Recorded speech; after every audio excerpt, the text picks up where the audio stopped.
حضرت میمونہ رضی اللہ تعالی عنہا نبی کریم صلی اللہ علیہ وآلہ وسلم کی زوجہ مطہرہ نے بتلایا کہ نبی کریم صلی اللہ علیہ وآلہ وسلم نے نماز کے وضو کی طرح ایک مرتبہ وضو کیا، البتہ پاؤں نہیں دھوئے، پھر اپنی شرمگاہ کو دھویا اور جہاں کہیں بھی نجاست لگ گئی تھی اس کو دھویا، پھر اپنے اوپر پانی بہا لیا، پھر پہلی جگہ سے ہٹ کر اپنے دونوں پاؤں کو دھویا۔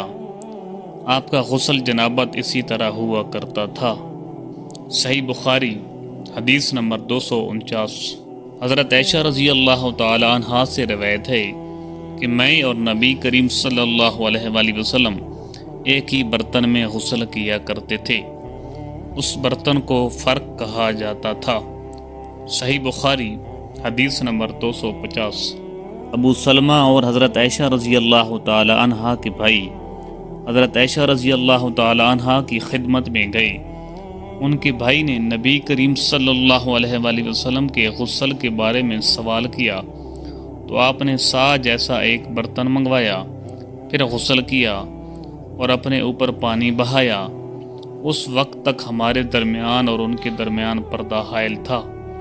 صحیح بخاری حدیث نمبر 251۔ ابو جعفر محمد باقر نے بیان کیا، وہ اور ان کے والد جناب زین العابدین جابر بن عبداللہ کے پاس تھے اور کچھ اور لوگ بھی بیٹھے ہوئے تھے۔ ان لوگوں نے آپ سے غسل کے بارے میں پوچھا تو آپ نے فرمایا ایک سا کافی ہے۔ اس پر ایک شخص بولا یہ مجھے تو کافی نہ ہوگا۔ حضرت جابر رضی اللہ تعالی عنہ نے فرمایا کہ یہ ان کے لیے کافی ہوتا تھا جن کے بال تم سے زیادہ تھے اور جو تم سے بہتر تھے، یعنی رسول اللہ صلی اللہ علیہ وآلہ وسلم۔ پھر حضرت جابر رضی اللہ تعالی عنہ سے صرف ایک کپڑا پہن کر ہمیں نماز پڑھائی۔ صحیح بخاری حدیث نمبر 252۔ نبی کریم صلی اللہ علیہ وآلہ وسلم اور حضرت میمونہ رضی اللہ تعالی عنہا ایک برتن میں غسل کر لیتے تھے۔ صحیح بخاری حدیث نمبر 253۔ رسول اللہ صلی اللہ علیہ وآلہ وسلم نے فرمایا میں تو اپنے سر پر 3 مرتبہ پانی بہاتا ہوں، اور آپ صلی اللہ علیہ وآلہ وسلم نے اپنے دونوں ہاتھوں سے اشارہ کیا۔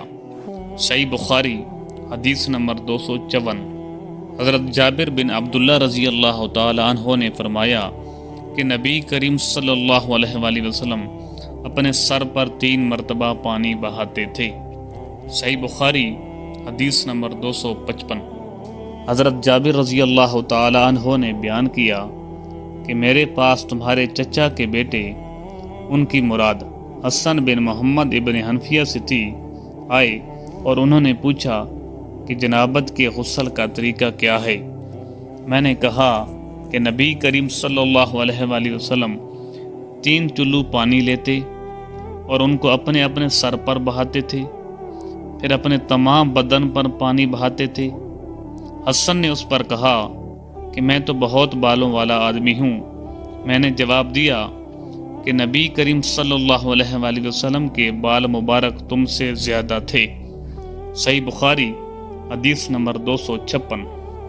ام المومنین میمونہ رضی اللہ تعالی عنہا نے فرمایا کہ میں نے نبی کریم صلی اللہ علیہ وآلہ وسلم کے لیے غسل کا پانی رکھا تو آپ نے اپنے ہاتھ 2 مرتبہ یا 3 مرتبہ دھوئے، پھر پانی اپنے بائیں ہاتھ میں لے کر اپنی شرمگاہ کو دھویا، پھر زمین پر ہاتھ رگڑا، اس کے بعد کلی کی اور ناک میں پانی ڈالا اور اپنے چہرے اور ہاتھوں کو دھویا، پھر اپنے سارے بدن پر پانی بہا لیا اور اپنی جگہ سے ہٹ کر دونوں پاؤں دھوئے۔